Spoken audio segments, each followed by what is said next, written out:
গুলো মানে আমায় কি করে করতে হবে, সাজিয়ে নিয়ে তারপর করতে হবে। কিন্তু আমরা কি করব, যেহেতু কম্পিটিটিভ এক্সাম, আমার কাছে কি সেই সময় থাকবে যে এটাকে এক্স ধরবো, ধরে সাজিয়ে নেবো এই জাতীয় অঙ্ককে, তারপর সলভ করবো? না, এত সময় আমাদের কাছে নেই।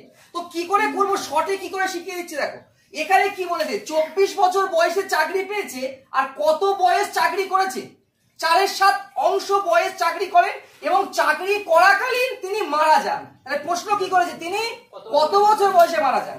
এই ভগ্নাংশের অঙ্কে তোমাদের আগেও বলেছি, আবারও বলছি, এইরকম যখন থাকবে, এখানে সংখ্যাটা কত আছে, 4.7, নিচে যেটা আছে সেটাকে সবসময় কি ধরবো, মোট ধরবো। তাহলে 7টা এখানে কি মোট, মানে তার মোট বয়সটা কত ধরলাম, 7 ইউনিট।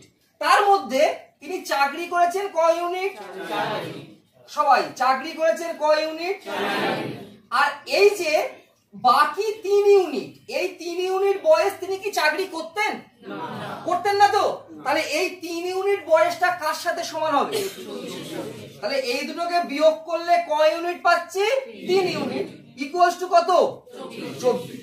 তাহলে 1 ইউনিট মানে কত, 24/, আর কত বছর বয়সে মারা যান, তাহলে কত ইউনিট, 7 ইউনিট, মানে কত হবে, 24/3 ইন্টু কত, 7, 3 আসছে 24, 7 আসছে কত, 56। অর্থাৎ তিনি কত বছর বেঁচে ছিলেন, 56 বছর। দেখো এই কথাগুলো বললাম, এতটা সময় লাগলো কারণ আমি বুঝিয়ে বললাম। অর্থাৎ টোটালটা তার বয়স কত, 7। এই 7কে দুটো ভাগে ভাগ করেছে, একটা 4 আর একটা কি 3।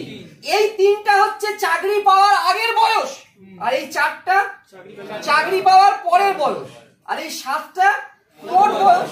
তাহলে চাকরি যখন পায়নি ক বছর, 24 বছর। তাহলে এই 3 ইউনিটটা কার সঙ্গে সমান, 24 এর সাথে।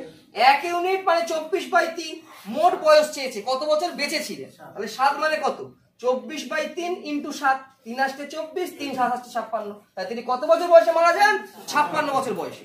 এরকমই কিছু অঙ্ক আরো দেখাচ্ছি যেগুলো পরীক্ষায় দিচ্ছে পাবলিক সার্ভিস কমিশন।